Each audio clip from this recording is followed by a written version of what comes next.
Hi, this is Jessica DaMassa with WTF Health. I am here at Upgraded Life Festival, and joining me right now I have Tuuli Mattekmäki. She's a professor of art and design at Aalto University. Welcome, it's a pleasure to have you. Thank you very much. All right, so for those watching, where is Aalto University, so we have a context to put you in? Here in Helsinki. Okay, beautiful. And it's interesting for me to speak to a professor of art and design I don't usually get to. And we were speaking earlier about a concept called empathetic design. Yes. So I'm assuming that this is why you're here, but tell me what that is and what it means to healthcare.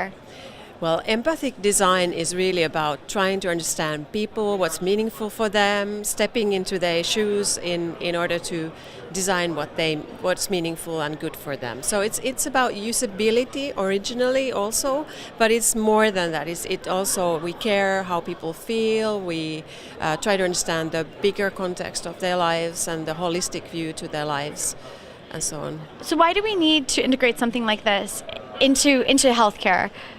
I think we can't leave that out.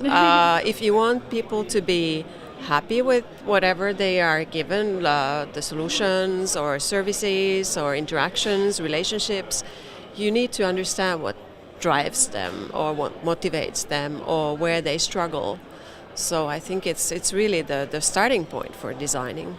And a lot of times, though, it seems to be the thing that is forgotten in design of certain solutions or certain experiences in healthcare, or it becomes almost beaten out of the process. So what is your advice for someone who is trying to either design a system or deploy a system in order to ensure that these types of things, ensuring that people's feelings are taken into account, that the service does work and it does feel good for the person experiencing it? What is your advice? Well, I think what I teach my students with empathic design is the tools. So how do you approach people? Mm-hmm. How do you try to interpret the material into solutions? Okay. And then, of course, it's not only tools, but it's also a mindset and a culture.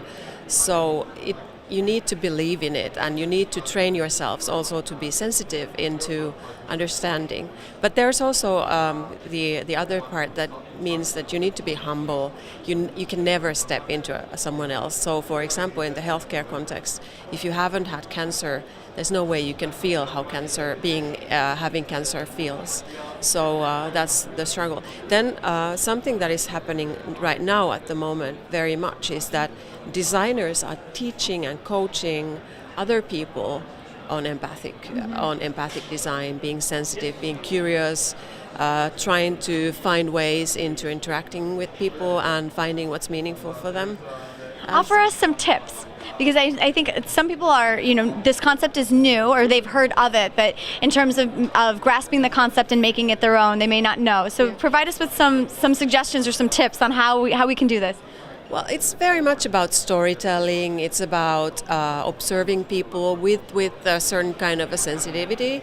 Of course, we have also interviews, we have self-documenting tools and so on. And then it's about also thinking, how do we convey this message to others who make the decisions, for example, so that there's a clear vision that, okay, we need to follow these kind of stories in the decision making and in the solution making. So the Finns are known for their good design.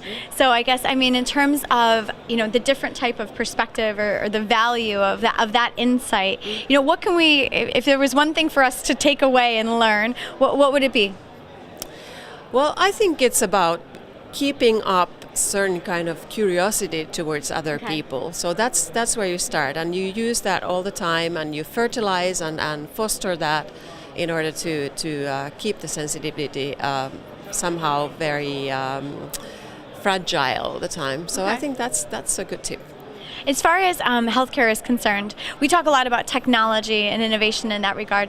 What are you excited about? I don't know, from a design perspective, are there technologies that you feel like can help improve the empathy in the process? Or are you more looking at, in terms of like the human interaction piece, innovations there? What are you excited about for the future? I'm more looking at human-to-human interactions, and I think it comes from people to people, one by one, but it also entails quite a number of different people in networks, and I think that's what I'm passionate about. Like the scales from individuals to larger systems, and how to make that balance, how to go and zoom in and zoom out, and that's I think.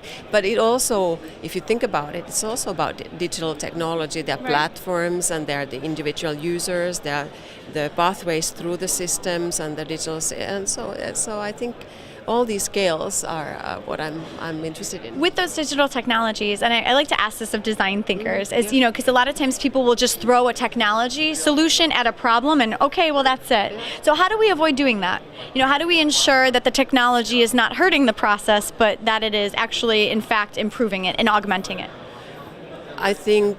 Well, I build on human-centered design. So of course, having those people who are supposed to be using whatever app or digital technology involved in the process is super important. Prototyping early on, taking them, co-designing, co-creation, all of that. Okay. Good. Thank you so much for joining us. No, it's wonderful to get these perspectives from somebody who's kind of working in the health system, but in a different way. So thank you so much for stopping by. Thank you. It's a pleasure to speak with you. I'm Jessica DaMassa with WTF Health. Thank you for joining us.